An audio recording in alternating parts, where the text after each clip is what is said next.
شايفين يا جماعه؟ شايفين الشكل؟ شايفين عامل ازاي؟ ده شكل الحواوشي بتاعنا اهو بعد ما استوى وطري خالص اهو، طري اهوت خالص ومستوي من جوه. ادي المنظر اهو من جوه، بس هو سخن دلوقتي انا مش عارفه امسكه.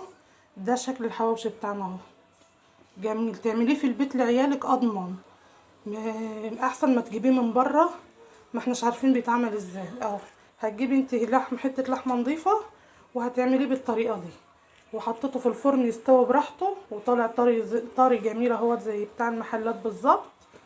معاكي بقى ايه؟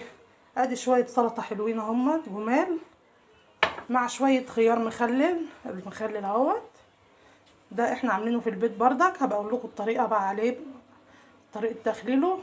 بس خيار جميل معمول في البيت، تحفه تحفه تحفه يعني. وبكده الاكله بتاعتنا هي خلصت. لو عجبكم الفيديو